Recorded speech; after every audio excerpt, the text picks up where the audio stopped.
Salut, je m'appelle Madi et voici ma femme Adja. Nous cultivons du coton avec succès. Ceci grâce à des techniques et outils agricoles tels que le calendrier culturel. Ce calendrier permet de mieux travailler et de suivre la campagne agricole. Voulez-vous être comme nous et avoir de meilleures récoltes? Suivez-nous.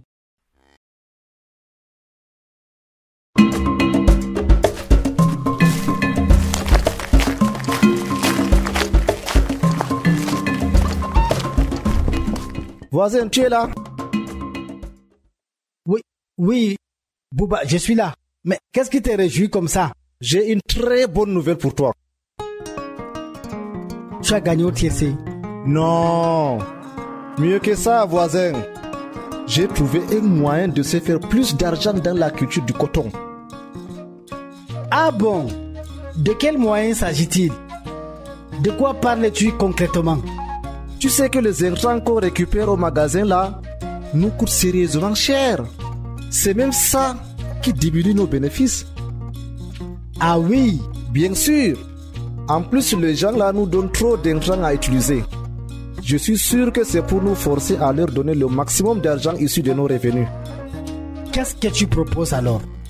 Achetons plus d'intrants au marché et après, quand on vend notre coton, l'assaut de coton ne déduira qu'une petite somme pour le remboursement de nos crédits. C'est génial, non?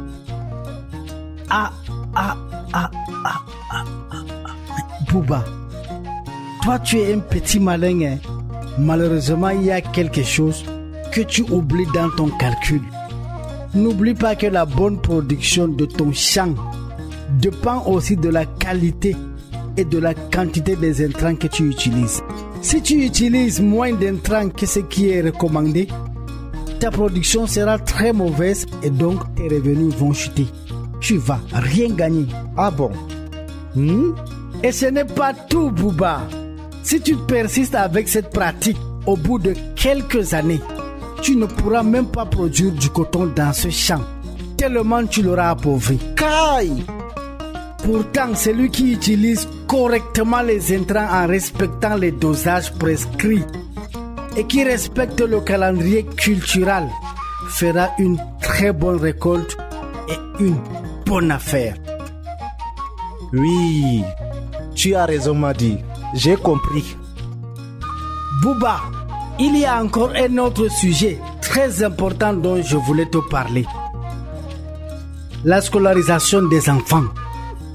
La dernière fois, je t'ai vu amener ton fils à la récolte du coton. Tu sais, un bon entrepreneur accorde la priorité à l'éducation de ses enfants. Pendant que vous travaillez dans les plantations, ton fils doit être à l'école.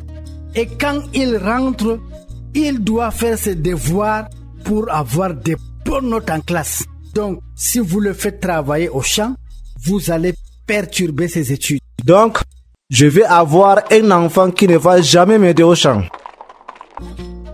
Non, voisin, ce n'est pas ce que j'ai dit. Mais tu dois donner la priorité à ses études. D'abord, tu ne dois jamais laisser les enfants de moins de 15 ans faire des travaux pénibles ou dangereux dans les champs. Ensuite, avec ton épouse, gère l'argent de façon à pouvoir payer les frais de scolarité et les fournitures sans retard. Ainsi, ton petit garçon-là sera intelligent à l'école et demain il deviendra un grand homme qui fera ta fierté et celle de tout le village.